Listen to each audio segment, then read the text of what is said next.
안녕하세요. 오늘의 데일리 뉴스레터에 오신 것을 환영합니다.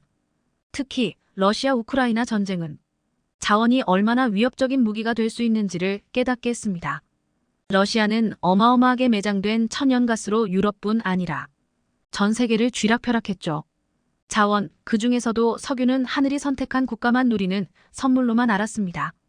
석유가 매장되었다는 이유만으로 전 세계 시장 경제를 마음대로 움직일 수 있어 조금이라며 기분이 상하면 생산량을 줄이고 수출을 중단해버려 한국은 늘 노심초사해야 했죠. 그래서 산유국이 되는 것은 한국의 아주 오랜 꿈이었고 전 세계에서 가장 많은 천연가스가 매장되었을지도 모른다는 7광구 보고서 하나 때문에 지금 현재도 한국은 들썩들썩합니다. 세계는 이미 화석 연료를 줄이고 천연가스의 시대로 접어들었으나 한국은 여전히 석유에 목이 마릅니다. 중동 또는 중남미 국가들과 달리 한국에 석유가 없다고 생각하는 분들도 계시지만 한국은 석유 한 방울 나지 않는 국가는 아닙니다. 2021년 연말에 가동이 중단되기는 했지만 경북 포항 앞바다에서 발견된 동해가스전 덕분에 한국은 세계에서 95번째 공식 산유국이 됐습니다. 이에 탄력받은 한국은 지금 동해 바다를 샅샅이 훑어 석유를 탐사하고 있습니다. 조금 헷갈리는 분들이 있을 수 있어 용어 정리를 조금 하겠습니다. 우리가 아는 석유 퍼트롤리엄난 지하 깊은 곳에서 만들어진 액체, 기체, 고체 상태의 탄화수소 혼합물을 전부 의미하지만 보통은 액체 및 기체 상태의 원유를 의미합니다. 석유가 매장된 곳에는 천연가스도 같이 매장되어 있는 것이 일반적이라서 천연가스도 석유로 통칭하기도 하죠. 가공 전 석유 속에는 극소량의 황, 질소, 금속을 포함 수분, 가스분 등의 불순물이 포함되어 있는데 이 상태에서 공정을 거치면 원유가 되고 원유를 정제하면 휘발유, 경유, 윤활유, 등유, 아스팔트 등을 만들 수 있습니다. 그러니까 석유가 단순히 발전소 연료로만 사용되는 것이 아니고 자동차 연료로도 선박 연료로도 플라스틱 원료로도 그 사용처가 무궁무진합니다. 그리고 한국은 2004년 7월 공식적으로 산유국의 타이틀을 얻게 됐죠. 포항 앞바다 60km 지점에서 발견된 동해 가스전 덕분인데요. 사실 동해 가스전의 역사는 한국 자원 개발의 역사이기도 합니다.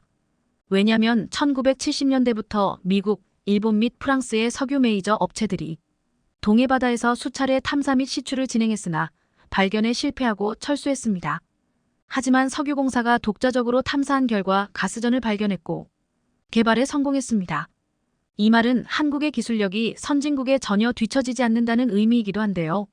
어쨌든 1998년 7월 가스전 탐사에 성공한 이후 개발 타당성 평가, 시추, 시설 공사를 거쳐 2004년 7월부터 상업 생산을 개시해 약 17년간 원유 4,800만 배럴에 해당하는 천연가스를 생산해 수입 대체 효과 2조 7영억 원을 달성했습니다. 이로써 한국은 공식적으로 전 세계 95번째 산유국이 됐죠. 2조 7영억 원은 분명 엄청난 금액이지만 이는 우리나라가 수입하는 양에 비하면 조족지열에 불과합니다. 한국은 세계에서 5손가락 안에 드는 원유 수입국이면서 전체 수입 품목 중 부동의 1위가 바로 원유입니다.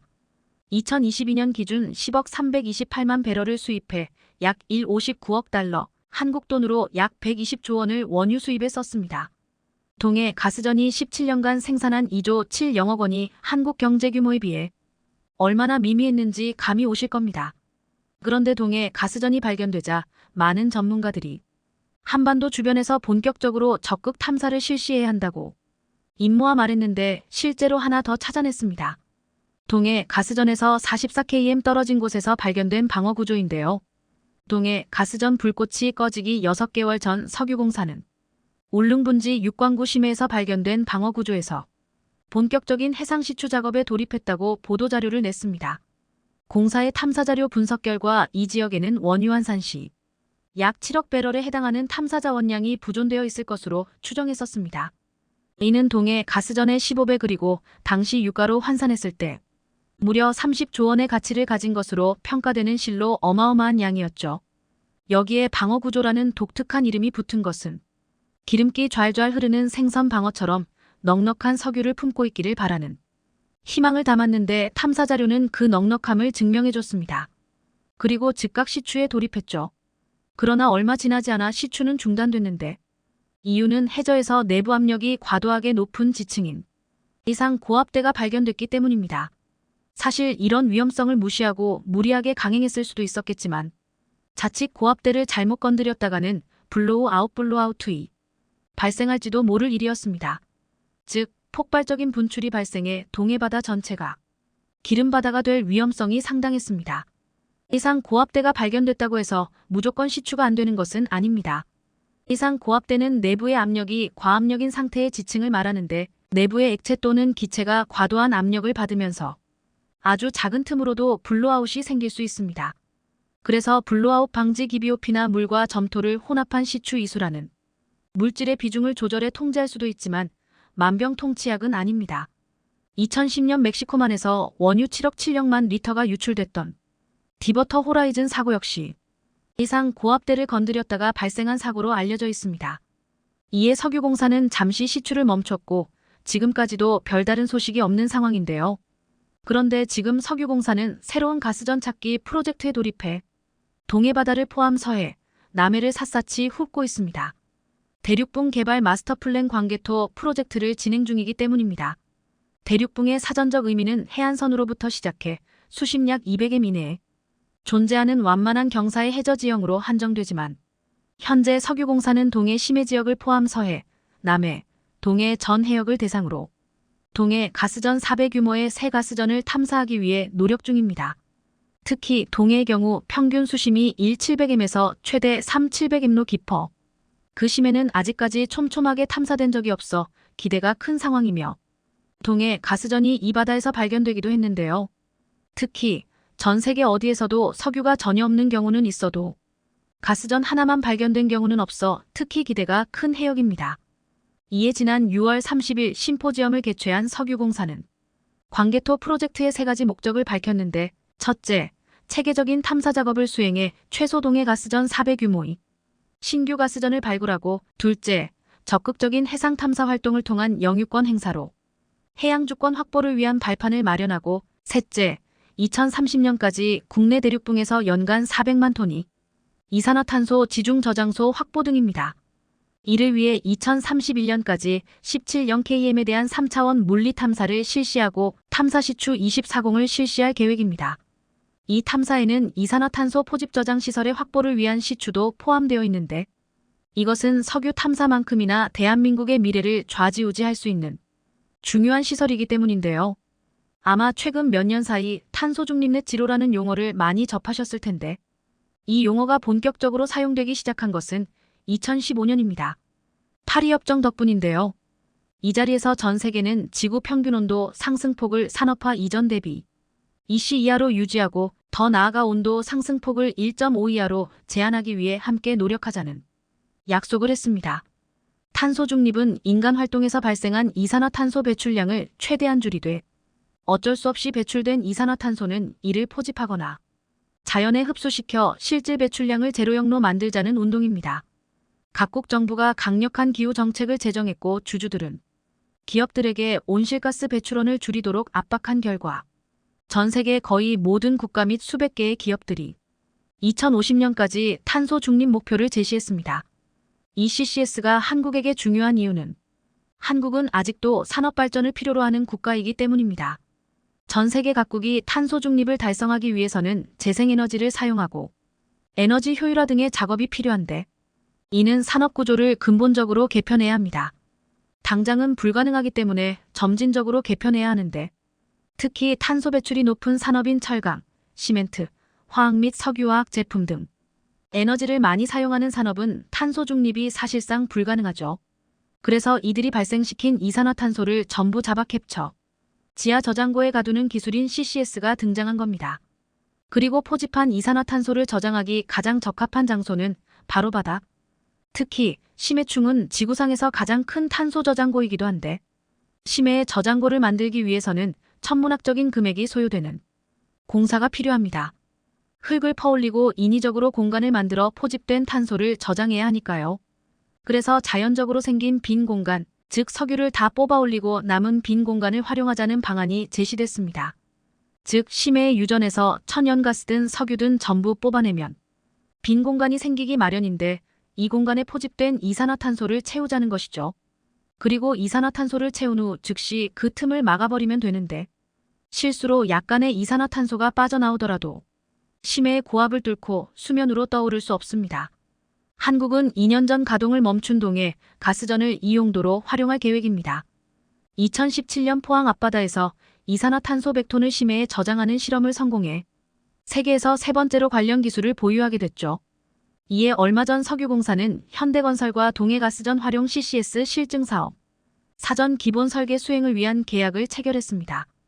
연간 120만 톤의 이산화탄소를 저장할 목표로 CCS 기술 상용화를 최대한 앞당기겠다는 의미죠. 이러한 기존의 동해가스전을 활용하는 방법뿐 아니라 동해 등에 자리한 국내 대륙붕에서 연간 400만 톤 이상의 이산화탄소를 저장할 해저지중 저장소를 찾기 위해 본격 탐사를 시작한 겁니다.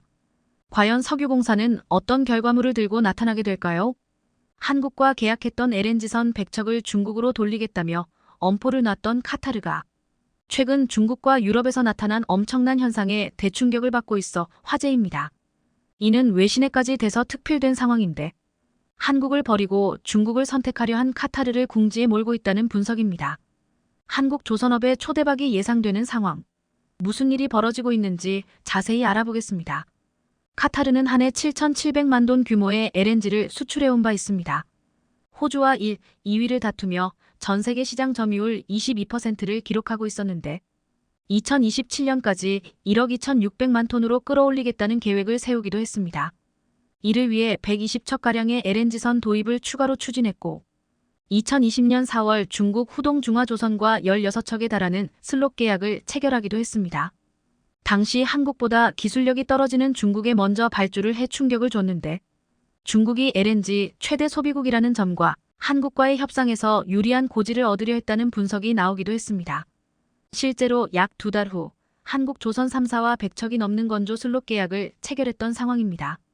신조용 도크를 미리 선점하는 것으로 규모만 190억 달러 정도였습니다.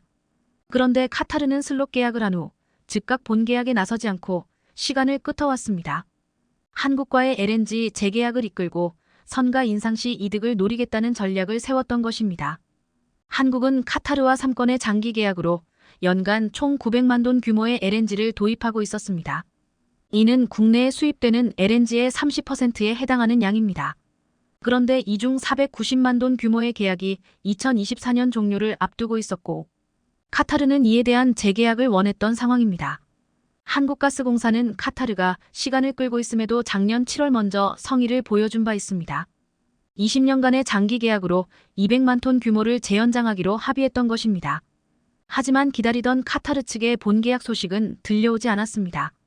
카타르는 중국 측과도 LNG 수출을 지속적으로 타진하고 있었는데 중국이 한국보다 150만 톤 더 많은 350만 톤 규모의 계약을 하자 카타르는 곧바로 4척의 LNG선을 중국에 발주하는 행동을 보이기도 했습니다. 그런데 한국과의 계약은 시간을 질질 끌더니 최근 신조선가가 크게 오르자 2년 전 가격으로 건조해달라는 상식밖에 무리한 요구를 했고 한국 내에서 비판 여론이 일자 강한 불쾌감을 드러내며 발주를 보류해버린 바 있습니다. 업계에선 상식선을 넘어서는 카타르 측의 오만방자함이 극에 달했다는 비난을 하기도 했습니다. 후판 가격은 2년 전 대비 2배가량 상승했고 LNG 운반선 가격도 1억 8,600만 달러에서 2억 3천만 달러로 크게 올랐기에 본계약 때는 당연히 가격 조정을 해줄 것으로 기대했지만 뜻밖의 강경함을 보였기 때문입니다. 국내 조선 3사는 2년 전 가격으로 할 경우 수조 원대 손해를 입을 수 있어 받아들일 수 없는 내용이었습니다. 후판 가격 상승은 조선사들의 실적을 크게 악화시킨 바 있습니다. 1분기 수천억 원 규모의 손실 충당금을 선반영해야 했을 정도입니다. 후판은 두께 6 이상의 두꺼운 철판으로 선박 제조원가의 20%가량을 차지합니다. 그럼에도 카타르는 한국이 양보하지 않으면 중국으로 100척을 다 돌릴 수 있다며 큰 소리를 쳤습니다. 중국에게 발주를 몰아주면 LNG 계약을 추가로 따낼 수 있다는 기대를 했던 것입니다. 이는 최근 중국 보도를 통해서도 나타나고 있습니다. 호주와는 관계가 악화돼 천연가스 수입이 막힌 상황에서 카타르가 최대 278억 달러 1,800억 위안의 고액 주문을 손에 들고 중국과 협력을 노리고 있다는 기사가 돼서 특필된 것입니다. 이는 한국에 발주하려던 LNG선 100척 이상의 가격과 맞아떨어지는 내용입니다. 즉 중국 측이 LNG 수입을 늘릴 경우 언제든지 한국에게 등을 돌릴 준비를 한 것입니다. 그런데 27일 로이터에서 뜻밖의 소식이 나와 카타르가 당혹해하고 있습니다. 2022년도 중국의 LNG 수입액이 18%로 대폭 감소 전망이 나왔기 때문입니다. 이는 LNG 수입이 계속 증가할 것이라는 전문가들의 예상을 깐 결과였습니다. 중국의 유일한 수입 감소는 2015년 1% 정도에 불과했던 상황입니다. 최근 원자재 난으로 LNG 가격이 폭등한 데다 제로 코로나 정책으로 도시 곳곳이 봉쇄돼 수요가 위축된 것이 원인이라는 설명입니다. 중국의 LNG 수요가 크게 줄자 유럽이 숨통이 트였다는 보도가 나왔을 정도입니다. 중국은 작년 세계 1위 LNG 구매자였지만 올해는 다시 일본이 최대 수입국이 됐습니다. 중국 상인들은 LNG 물량이 들어와도 산업 소비자들이 주문을 하지 않는다며 한탄했고 사업이 끔찍합니다. 주유소나 제철소 등의 고객이 1년 전의 절반 수준으로 구매하고 있다는 언급을 했습니다. 그리고 카타르의 기대와는 다르게 중국은 러시아 물량을 소화하기에도 바쁜 모습을 보이고 있습니다. 중국은 4개월간 러시아로부터 60% 이상 LNG 수입을 늘린 것으로 나타났습니다. 올 2월 러시아는 중국과 초대형 가스 공급 계약을 맺은 바 있는데 연간 100억 입빅미터 세 제곱미터의 가스를 30년간 공급받기로 한 것입니다. 이는 금액으로 따지면 140조 5천억 원에 달하는 엄청난 계약이었습니다. 2014년 러시아의 크림반도 강제 합병이 있었을 때도 중국은 연간 380억 입방미터 규모의 LNG 도입 계약을 한 바 있습니다. 그리고 바로 총 길이 3000km에 달하는 시베리아의 흰 파이프라인 건설에 들어갔죠. 2019년 1단계 공사를 마무리한 후 지난해 100억 입방미터의 가스를 받았던 상황입니다. 그리고 최종 설비가 완공되는 2025년이면 나머지 계약 물량도 수용이 가능해질 것으로 기대하고 있습니다. 그런데 이렇게 수입을 해도 중국 경제가 쑥대밭이 돼 소비 여력이 크게 줄어든 것입니다. 외신들은 러시아의 천연가스 재고가 여름쯤 최대가 될 것이라 밝히기도 했습니다. 판로가 막혀 가스가 남아돌고 있음에도 중국이 이를 다 소화할 수 없었기 때문입니다. 즉 중국은 카타르와의 추가 계약 필요성이 크게 줄어들고 있는 것입니다. 유럽이나 그 외 국가들은 러시아의 행태에 분노해 수입을 꺼리고 있습니다. 유럽은 향후 6개월간 러시아산 원유 수입을 단계적으로 줄이고 미국이나 카타르, 아프리카산으로 대체하겠다는 계획을 세운 상태입니다. 노란색으로 표기된 유럽의 LNG 수입량은 작년 중순부터 큰 폭으로 증가했고 붉은색으로 표기된 중국은 올 초부터 급격히 꺾인 것을 볼 수 있습니다. 러시아산 원유는 현재 판로가 막혀 거의 8천만 배럴이 바다에 등등 떠다니고 있습니다. 이는 우크라이나 사태 직전보다 2배 이상 늘어난 것입니다. 그런데 수요가 늘어난 유럽에서는 중국 LNG선 사용을 크게 꺼리는 분위기입니다. 러시아 가스를 수입하는 중국에게 LNG선을 발주하면 제재 효과가 떨어지기 때문입니다. 이에 유럽 선사들도 한국 쪽으로의 LNG선 발주를 쏟아내고 있습니다. 올 초 이유는 한국조선해양과 대우조선해양의 합병을 반대한 바 있습니다. 합병할 경우 LNG 운반선 점유율이 60%에 달해 독과점 우려가 있다는 것이었는데 이는 반대로 말해 한국 LNG선을 구입해야 하는 상황에서 가격이 오르지 않기를 바랬던 것입니다. 그런데 최근에는 원가 부담이 완화되고 한국 조선사들의 입김마저 세지고 있습니다. 중국 내 철광석 가격이 진정되는 가운데 후판 가격 또한 5월부터 급락세로 돌아선 상태입니다. 뿐만 아니라 신조 선가지수가 2주 연속 오르며 160포인트를 돌파하기도 했습니다. 이는 2008년 글로벌 금융위기 이후 14년 만에 최고 수준입니다. 이로 인해 국내 조선사들의 실적에도 눈에 띄는 변화가 예상되고 있습니다. 현대중공업은 최근 2개 분기 연속 적자에서 흑자 전환이 기대되고 대우와 삼성도 적자 폭이 크게 줄 것으로 예상되고 있습니다. LNG선 수주 또한 신기록을 경신하자 주가 반등 신호탄이라는 뉴스가 나오는 상황입니다. 한국조선해양의 주가는 이미 바닥권을 탈출하려는 모습이고 외국인과 기관도 최근 매수세가 크게 붙은 것을 볼 수 있습니다. 작년에 후판가 인상 등으로 1조 3천억 원대 적자를 보긴 했지만 올해 적자폭이 크게 줄고 내년부터는 대규모 흑자가 예상되고 있습니다. 이는 삼성중공업도 마찬가지입니다. 지지부진한 5,500원대 바닥권을 탈출하는 모습으로 최근 기관과 외국인이 엄청난 물량을 샀다는 것을 알 수 있습니다. 전문가들은 수주잔고와 신조선가 반등이 당분간 유지되면서 판매자가 주도권을 쥐는 셀러스 마켓이 나타날 것으로 내다보고 있습니다. 이는 한국 조선사의 가격 협상력이 최대한 발휘되고 있다는 증거라는 설명입니다. 즉 선박 발주 시장이 호황기에 접어든 상황에서 굳이 굴욕을 감내하면서까지 카타르 수주에 목숨을 걸 필요가 없다는 것입니다. 지난달 한국은 누적으로 39척 이상의 LNG선을 수주하며 주문을 휩쓸고 있습니다.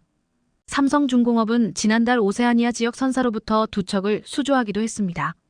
척당 선가는 2억 3천만 달러로 2척에 5,900억 원이나 됐습니다. 게다가 전날에도 3척을 수주하며 이틀간 1조 4,500억 원의 계약을 한 상태입니다. 이는 현대중공업이나 대우조선해양도 마찬가지 상황입니다. 한국조선 5개사는 4월까지 총 136척, 241억 달러 약 30조 원어치의 신규 일감을 따냈습니다. 4개월 만에 올해 수주 목표 354억 달러의 68%를 달성한 것입니다.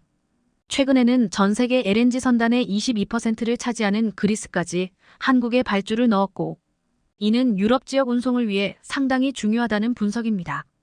EU 업체들은 한국 LNG선이 활용되길 바라고 있어 급해진 쪽은 카타르로 볼 수 있습니다. 게다가 최근 세계 최대 LNG 수출국이 된 미국 또한 한국과의 협력을 강화하고 있습니다. 한국가스공사는 올 4월 연 158만 톤 규모의 미국산 LNG 장기 도입 계약을 맺기도 했습니다.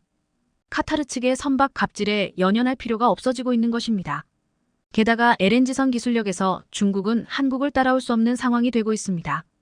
프랑스 선사는 2017년 중국에 9척의 LNG 추진 컨테이너선을 발주했다가 호되게 당한 적이 있습니다. 1년 이상 인도가 지연되며 중국 조선소의 기술력 한계가 드러났던 것입니다. 게다가 최근 한국이 제안한 LNG 재핵화기 성능평가 표준안이 국제표준화기구 ISO에 채택되는 일이 발생하기도 했습니다. 자연 기화하는 증발가스를 재응축해 다시 LNG 상태로 바꿔 회수하는 장치로 LNG선의 경제성을 높여주는 핵심 기자재의 표준을 한국이 만드는 것입니다. 이는 국제표준 제정 절차의 첫 관문인데 미국, 중국, 일본, 프랑스 등 회원국 다수가 찬성하며 한국의 기술력이 인정받고 있는 상황입니다. 이 때문에 카타르의 선택지는 한국밖에 없다는 분석이 나오고 있습니다. 카타르는 더 이상 흔들리지 말고 기술력이 더 높은 한국과 현명한 계약을 하길 바랍니다. 한국이 14억 인구 인도에서 대반전을 일으켜 일본이 충격을 받고 있습니다. 인도 장관이 한국을 향해 폭탄 발언을 했을 정도로 상황이 급변했기 때문인데, 이는 한국과 경쟁하던 일본 업체의 몰락을 예고한 것이라 외신에서도 근 이슈가 되고 있습니다. 한국으로 쏠린 인도의 시선. 무슨 일이 벌어졌는지 자세히 알아보겠습니다. 한국 내 무역 적자가 심화되는 가운데 새로운 희망으로 떠오른 품목이 있습니다.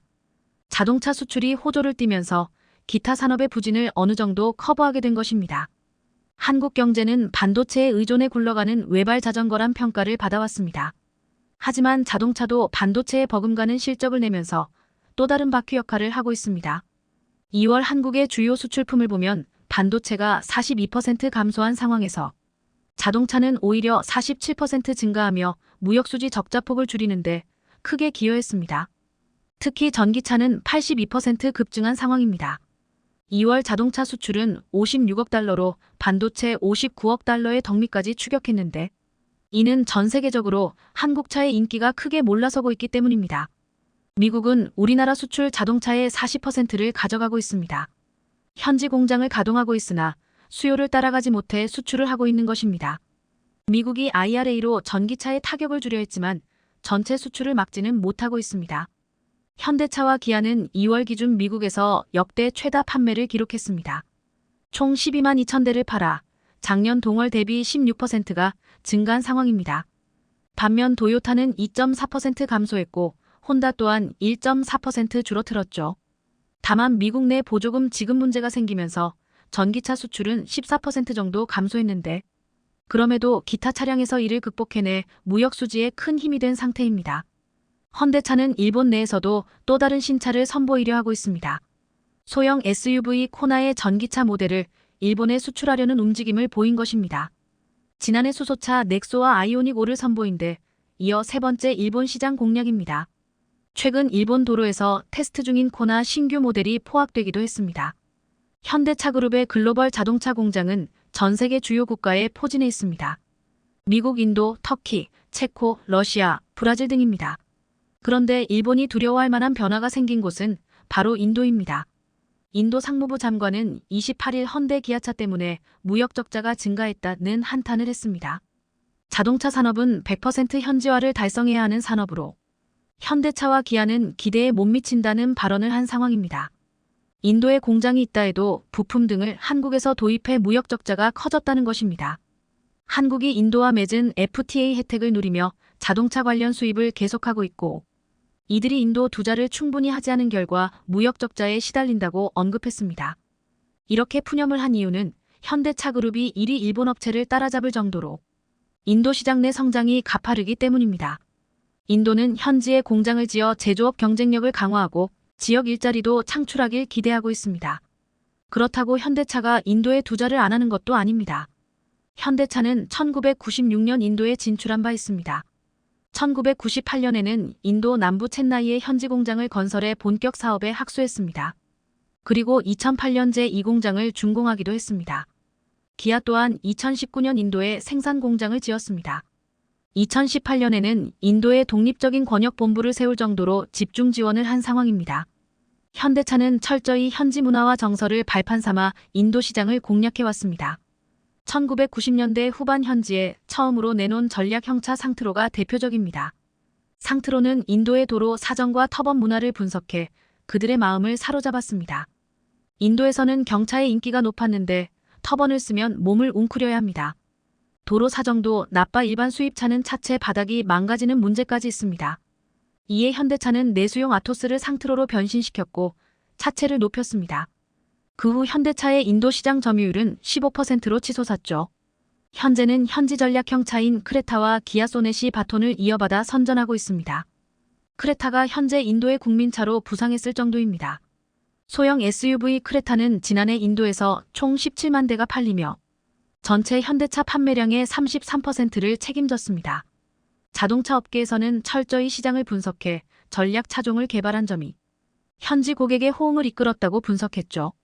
인도의 더운 날씨를 고려해 크레타 뒷좌석에도 에어컨을 기본 사양으로 적용했고 비포장 도로가 많은 도로 사정에 맞게 차체를 보호할 목적으로 지상고를 높였습니다. 경적을 자주 사용하는 현지 운전 습관을 반영해 클렉슨 소리를 높이는 세심함까지 더했죠. 여기에 대가족이 많은 특성을 겨냥해 실내 공간을 최대한 넓히는 데 집중했고 그 결과 2015년 출시 이후 지금까지 70만 대가 넘게 판매됐을 정도로 대박을 친 것입니다. 현대차는 일본 마루티 스즈키 다음인 현지 2위로 기아는 5위를 하고 있습니다. 기아는 현지 생산을 통해 그곳을 수출 허브로 삼으려 하는 중입니다. 현지 매체들은 과거 작은 것이 아름답다는 취향에서 큰 것이 좋다라는 분위기로 바뀌었다는 설명을 했습니다. 즉 SUV를 적극 공략한 한국의 전략이 맞아 떨어진 것입니다. 현대차 그룹은 작년 인도에서 81만 대를 판매해 전년 대비 41%나 성장했습니다. 이는 글로벌 3위 생산 달성의 발판이 됐다는 평가입니다. 회사별로는 현대차가 56만 대, 기아는 25만 대를 판매했습니다. 이는 중국 시장 하라을 인도 시장이 커버하는 한국인데 올해는 더 성장해 87만 대 이상 판매를 전망하고 있습니다. 현대차 그룹은 지난 10년간 중국 비중이 70% 줄고 인도는 2배로 성장했습니다. 2012년만 해도 중국 판매는 20%, 미국 19%, 한국 17%, 유럽 12%, 인도 6% 순이었으나 현재는 중국이 6%, 인도는 12%로 역전돼 있습니다. 인도 판매 증가는 중국 러시아 부진의 달출구로 부상하고 있는 상태입니다. 인도 시장의 수익성도 나쁘지 않습니다. 세단보다 비싼 편인 SUV가 주로 판매되기 때문입니다. 현대차는 소형 SUV인 캐스퍼의 인도 출시까지 결정했는데 i3란 이름을 붙여 현지에서 생산 판매할 방침을 세우고 있습니다. 이에 따라 현대차의 인도 SUV 시장 입지는 더 단단해질 것이란 분석입니다. 인도 인구는 지난해 말 처음으로 중국을 추월했습니다. 평균 연령은 28세로 38세인 중국보다 젊고 GDP 성장률은 6.5%로 나타나 3%에 그친 중국을 크게 앞질렀습니다. 모디 총리 지지율이 70%가 넘어 안정적 정치 환경도 투자 매력으로 꼽히고 있습니다. 현대차 그룹은 2020년 현지 생산 105만 대 체제를 구축했고 올해는 122만 대까지 늘린다는 계획을 세우고 있는 상태입니다. 특히 현대차 챈나이 공장은 올해 안에 82만 대로 확대한다는 방침입니다. 올 초 분위기도 상당히 양호합니다. 현대차와 기아는 1월 기준 인도 시장에서 역대 최다 판매를 달성했습니다. 현대차는 13% 증가한 5만 대를 팔았고 기아도 2만 8천 대 48% 증가를 판매했습니다. 이는 인도 시장 내 2위와 5위에 해당하는 판매량입니다. 합산 점유율은 22.6%로 지난해 동기보다 1.5%포인트나 상승했습니다.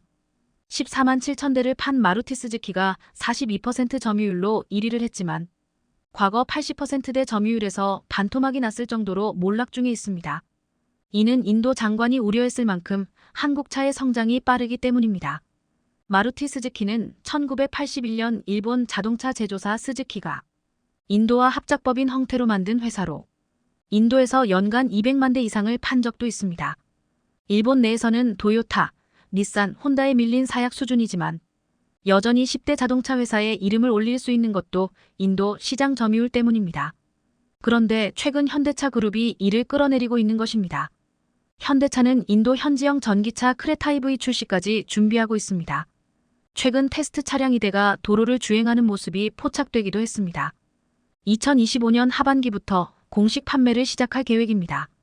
연간 2만 5천 대 판매를 목표로 하고 있으며 같은 해 출시 예정인 마루티 스즈키의 중형 전기 SUV와 정면 승부를 펼치게 될 것이란 분석입니다.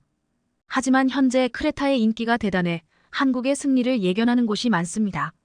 현대차가 인도 전기차 시장 공략에 집중하는 이유는 높은 성장성 때문입니다. 인도 전체 시장에서 전기차는 1% 미만 점유율을 보이고 있지만 인도 정부는 2030년까지 30%대로 올리겠다는 계획을 세우고 있습니다. 2030년 인도의 전기차 시장 규모는 194조 원에 달할 것이란 분석입니다. 지난해 인도 자동차 시장 규모는 420만 대로 세계 3위로 급성장했습니다.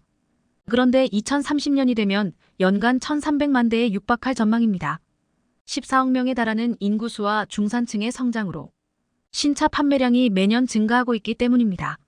현대차 그룹은 인도 전기차 시장을 주도하기 위해 1조 원에 달하는 대규모 투자를 결정했습니다. 현대차는 2028년까지 6천여 원을 투자하고 기아는 3천억 원을 투입할 예정입니다. 인도 장관의 우려에 앞서 먼저 움직인 것입니다. 12월 말부터는 아이오닉5를 현지에 공개하고 사전 계약을 하기도 했는데 연간 목표치 250대를 훌쩍 넘는 650대의 실적을 올린 것으로 알려졌습니다. 인도 첸나이 공장에서 부분 조립 방식으로 만들고 있는 상황입니다. 캐스퍼 또한 인도에서 전기차로의 출시도 준비하고 있습니다. 현대차는 인도 주요 고속도로를 따라 초고속 충전소를 설치하고 있으며 지난달 1일 설치를 완료한 2개 충전소를 일반에 공개하기도 했습니다. 크게 놀란 스즈키가 연이어 투자를 결정했는데 2030년까지 전기차 연구개발과 설비 투자 등에 약 19조 원을 투입하고 이 중 4조 7천억 원은 배터리 관련 사업에 쓰겠다고 밝혔습니다. 도요타와 공동으로 전기차를 개발해 2025년 출시하겠다는 계획입니다. 하지만 도요타 또한 전기차에서 밀려 있어 통반 몰락 가능성이 높아지고 있습니다. 작년에 도요타가 야심차게 내놓은 BZ4X 전기차 모델은 타이어가 떨어져 나가는 망신을 당하기도 했죠. 인도 정부는 전기차 산업을 키우기 위해 수입 관세를 세계 최고 수준으로 인상했습니다. 4월 1일부로 자동차 수입 관세가 인상되는데 전기차와 이륜차에도 기존보다 10% 오른 70%가 적용됩니다. 반제품 조립 시 KD 방식으로 생산하는 차량은 기존 30%에서 35% 올라갑니다. 내년 선거를 앞두고 모디 총리가 메이드 인 인디아 캠페인에 박차를 가하면서 글로벌 완성차 업체들을 유치하기 위한 초강수를 텄다는 분석입니다. 현대차는 2030년까지 17종 이상 전기차 라인업을 구축해 점유율 7% 187만 대를 달성하겠다는 목표를 세우고 있습니다. 인도 시장에서는 전기차 6개 라인업을 준비하고 있습니다. 한국은 14억 인구 인도에서 일본을 밀어내고 선전하길 바랍니다. 삼성의 미국 투자 철수, 중국 및 유럽의 대규모 투자 깜짝 발표로 바이든이 긴급회의를 소집한 것으로 알려졌는데요. 자, 그런데 이건 아무것도 아니었습니다. 불과 얼마 전 미국을 세계 최고 수준 전기차 생산시설로 만들겠다라고 선포하며 미국의 수백조 원의 투자를 발표한 정의선 현대차 그룹 회장. 그런데 정의선 현대차 그룹 회장이 최근 바이든 미국 대통령을 완전히 뒤집어 놓을 만한 깜짝 폭탄 발표를 했습니다. 현대차의 뒤통수를 때린 바이든의 역으로 초강력 뒤통수를 때려버린 것입니다. 현대차의 미국 엘라베마 공장은 지난 2월부터 제네시스 GV70 전기차 생산을 시작했습니다. 당시만 해도 미국 정부가 작년 8월부터 시행한 IRA 인플레이션 감축법에 따라 한국 전기차로 첫 번째 보조금을 받는 차가 될 거란 전망이 나왔습니다. 하지만 지난 31일연지 시각 전기차 배터리 관련 IRA 세부 지침이 나오면서 예상은 빗나갔습니다. 북미 현지 생산이라는 기본 조건은 충족했지만 GV70에 탑재된 배터리 요건이 안 돼 $7,500 보조금 전액을 받지 못하는 것으로 3일 확인됐습니다. GV70에 들어가는 SK온의 배터리는 중국에서 배터리셀을 만들어 국내로 들여온 뒤 울산 공장에서 차량에 넣을 수 있게 배터리를 완성해 엘라베마 공장으로 보냅니다. 그런 탓에 IRA 세부 요건을 맞추지 못했습니다.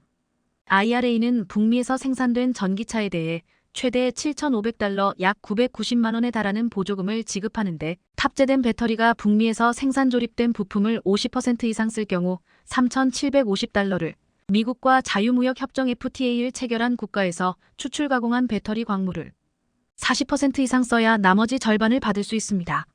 당초 자동차 업계에선 GV70이 미국 내 생산이란 요건을 갖춘 만큼 보조금 대상이 될 거라 예상했지만 IRA 배터리 관련 세부 규정이 예상보다 더 까다롭게 정해지면서 보조금 대상에서 빠지게 된 셈입니다.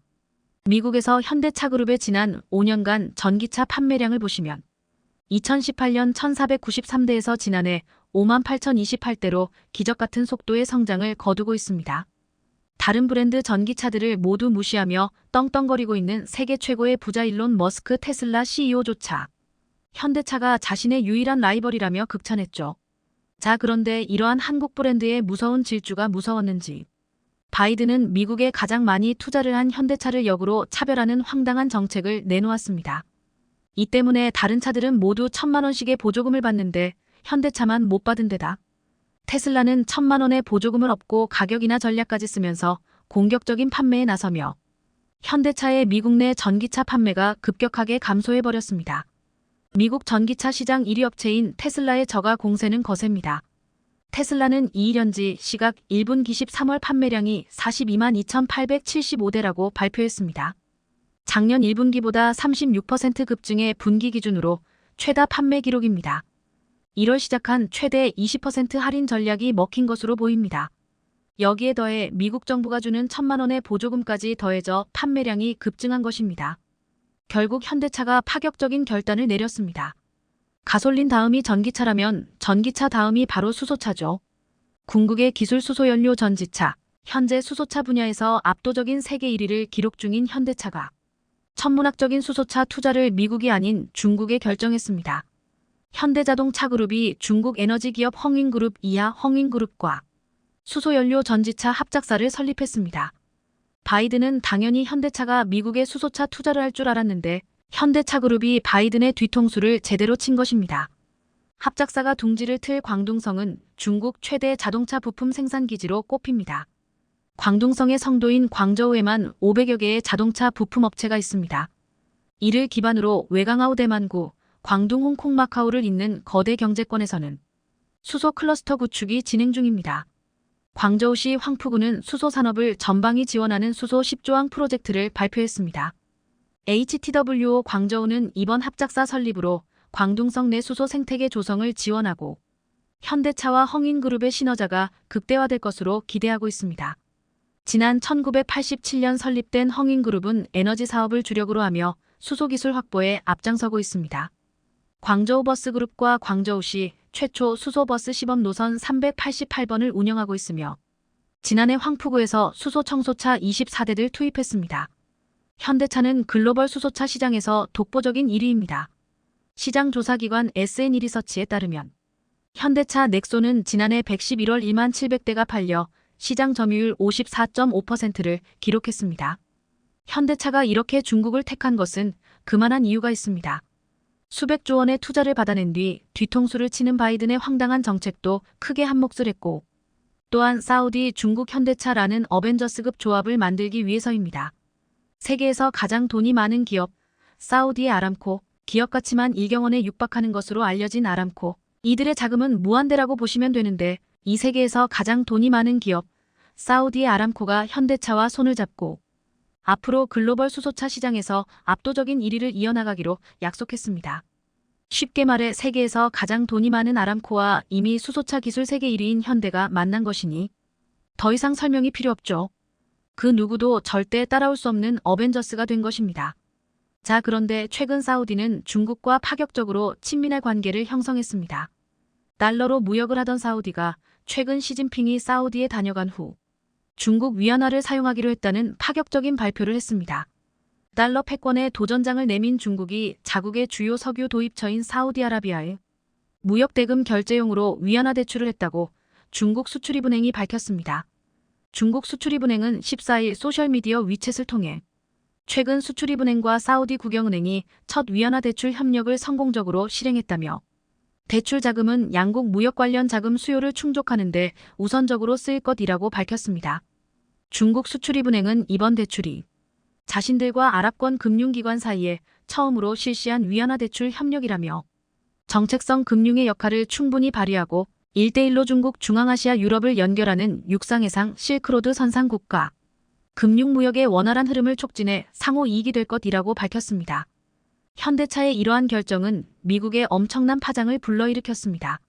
자동차 산업은 산업 특성상 후방 산업이 많고 그에 따라 1, 2, 3차 협력사들의 수와 그 직원들의 수가 너무나도 많습니다. 이 때문에 미국 역대 대통령들도 미국 내 자동차 산업을 챙기기에 바빴습니다. 자동차 산업이 무너지는 순간 고용이 무너지고 지역 경제가 초토화될 수 있기 때문입니다. 현대차의 수소차 투자가 미국이 아닌 중국에 결정됐다는 소식이 전해지자 미국 내 해당 지역 주민들은 한탄을 털어놓고 있습니다. 바이든의 어리석은 외교 때문에 미국 내 일자리 수백만 개가 날아가게 생겼기 때문이죠. 미국을 대하는 태도도 심상치 않습니다. 미국이 중국에 대한 규제를 강화하자 사우디가 중국을 대변이라도 하듯 기습감산을 통해 미국의 뒤통수를 제대로 쳤습니다. 사우디아라비아를 중심으로 한 중동의 석유 수출국 기구 OPEC에 러시아와 남미 국가가 참여한 오펙 플러스 OPEC가 2일 현지 시각 하루 116만 배럴의 원유 추가 감산을 기습적으로 발표한 것인데요. 사우디가 주도한 이번 감산 결정이 미국과 거리를 두고 러시아와 중국에 밀착하는 추세의 연장선이라는 분석이 나옵니다. 월스트리트 저널 WSJ은 이번 감산 결정은 신뢰할 수 있는 미국의 안보 파트너였던 사우디가 에너지 정책에서 미국과 대립으로 돌아서는 상징적 순간이라고 볼 수 있다고 보도했습니다. 미국 경제가 그렇지 않아도 인플레이션으로 극심한 고동을 받고 있기 때문에 이번 사우디의 기습 감산은 미국의 치명타가 됐고 미국 국민들은 바이든의 엉망진창인 외교 때문에 미국 국민들이 고스란히 피해를 받고 있다고 외치고 있습니다. 현대차뿐만 아니라 삼성도 미국의 투자를 늘리는 대신 중국의 대규모 투자를 단행했습니다. 삼성 SDI가 중국 상하이에 초대규모 R&D 연구소를 설립했다고 밝혔습니다. 삼성은 중국의 우수 대학 및 연구기관과 협력 네트워크를 강화해 특화 기술 확보 및 업체 동향을 파악할 것이라 밝혔습니다. 한국의 이러한 행보에 어쩔 줄 몰라 하는 바이든, 자 그런데 또 한국을 향해 충격적인 일을 저질렀습니다. 유럽과 일본에는 더 이상 알루미늄 제품에 매겨왔던 고율 관세를 없애주겠다고 했는데 한국산 알루미늄에는 반대로 관세를 추가로 부과했습니다. 미국 상무부는 한국 업체들의 관세 부과에 대비한 현금 예치도 지시했습니다. 어이가 없죠.